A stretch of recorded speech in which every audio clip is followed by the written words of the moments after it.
I can't get the. You know what? I'm clicking the wrong thing.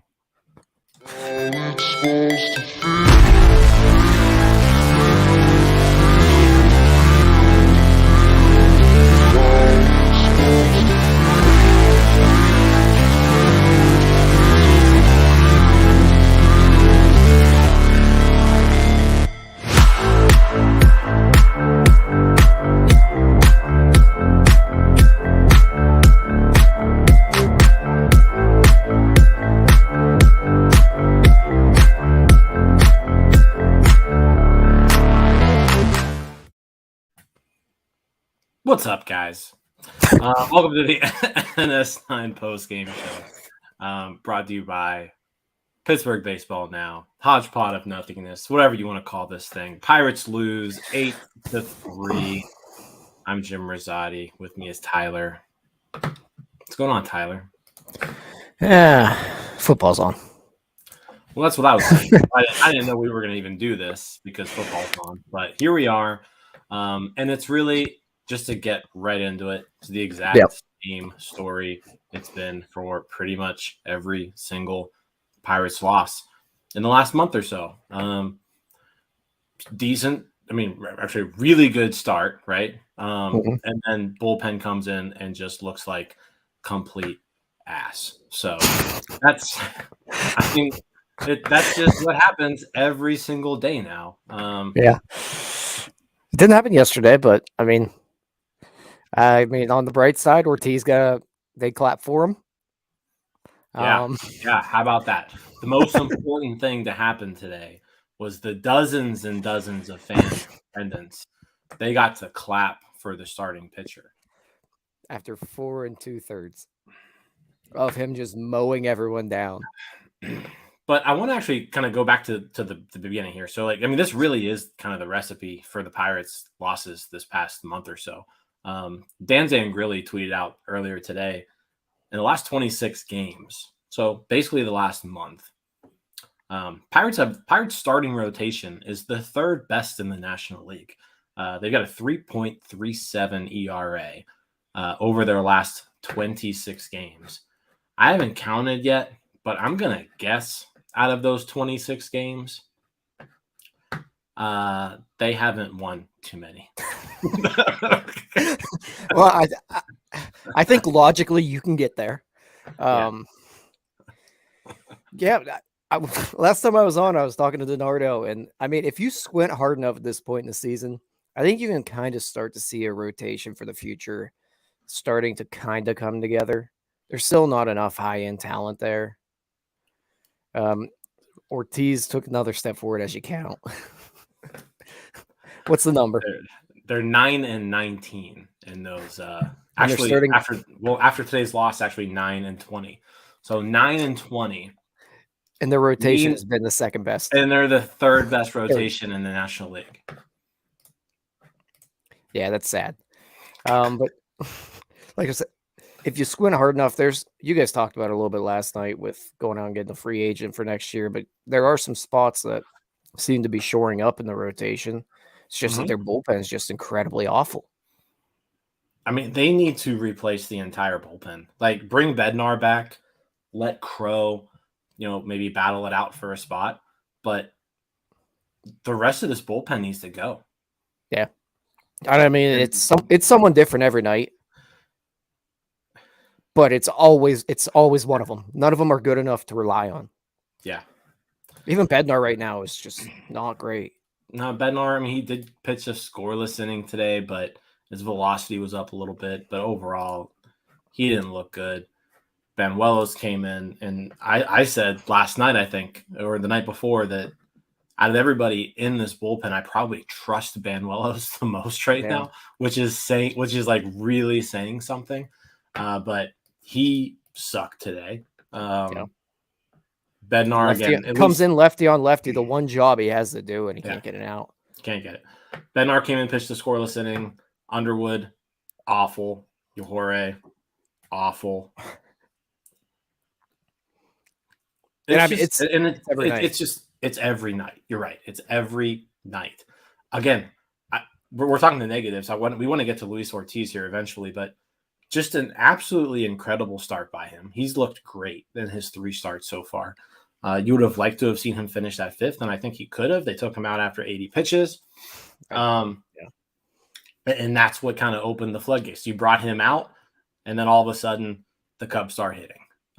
So just a disappointing game overall. The offense also was just really kind of uninspiring the entire game. 6, 7, 8, 9, 6 through 9 combined to go 0 for 13. Yeah, I mean, they got a guy named Collins playing first base.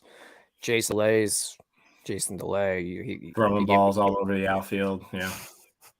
He had 2 errors today. I'm going to be honest, I forget who else is it. And Cal Mitchell's back to looking like Cal Mitchell we've known. So, yes, 7, 8, 9's bad. Bullpen's bad. And 1 through 6 just didn't do enough to get the job done.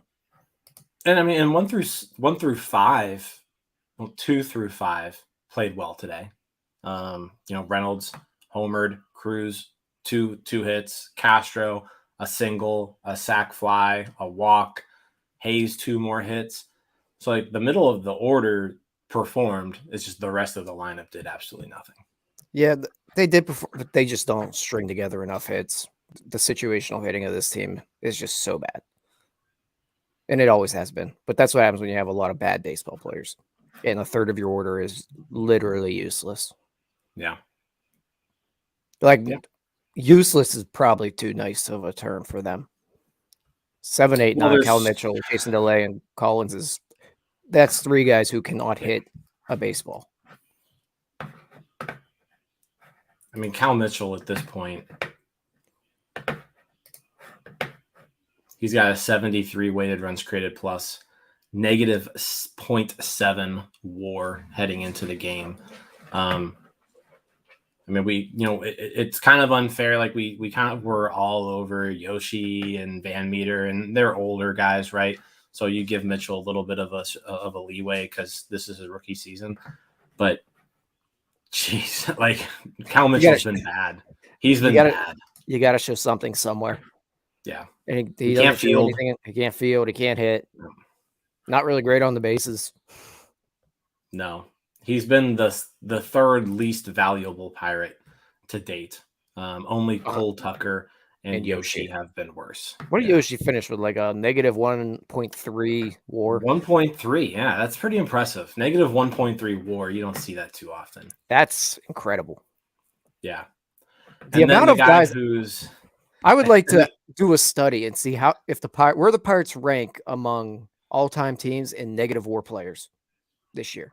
I bet they're up there. Well, the guy who basically replaced Yoshi as the full-time first baseman, also negative 0.6 WAR right now, Michael Chavis. So, yeah, just an overall, and Van Meter was negative 0.3. So those are your 3 first basemen basically who have played this year: negative 0.3, negative 0.6, and negative 1.3.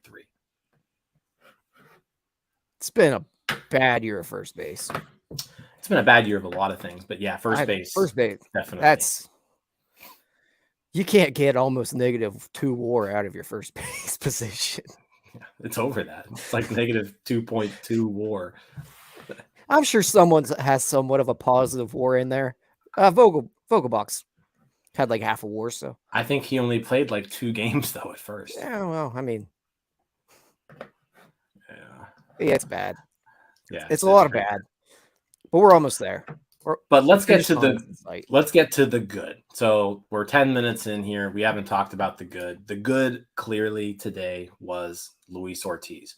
What's kind of wild about Ortiz is, and you mentioned it today in the group chat, like he wasn't really on our radar because the numbers in the minors haven't been dominant, right?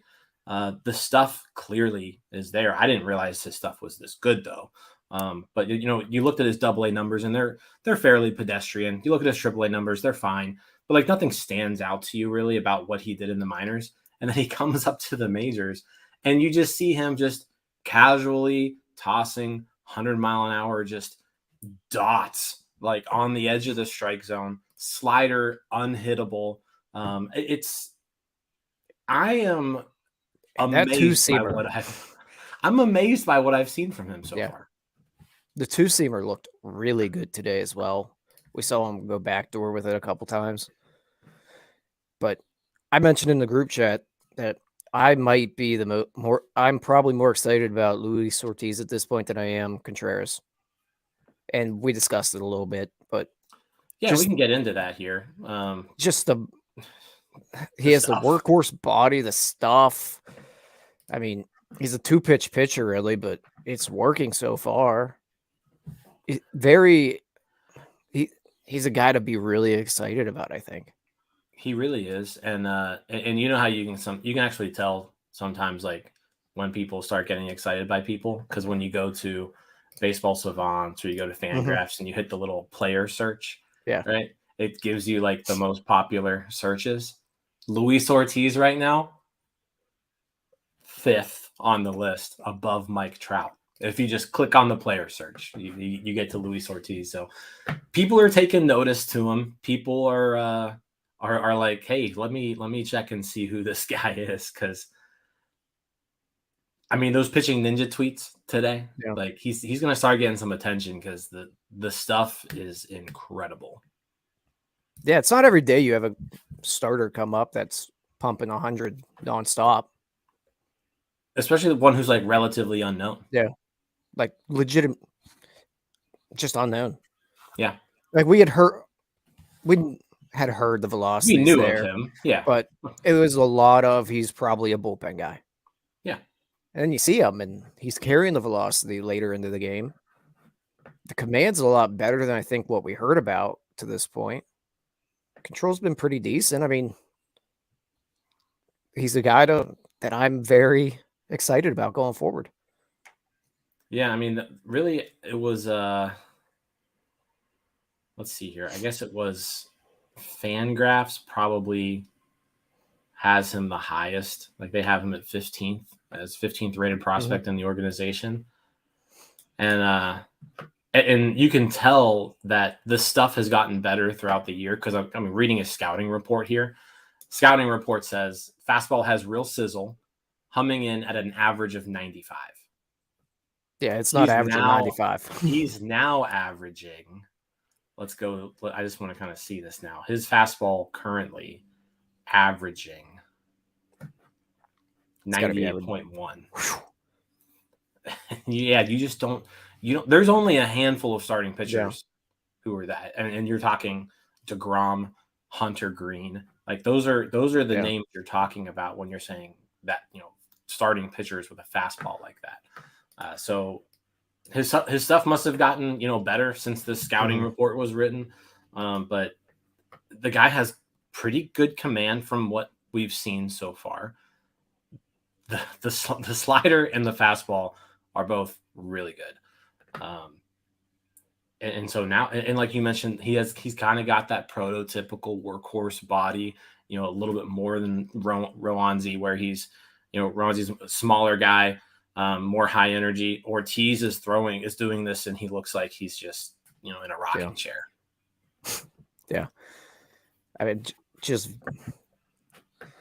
I don't know what more to say about him to show how excited I am about him, but it's also like a cautious optimism because we are Pirates fans, and he's showing enough to possibly be Super 2 status next year.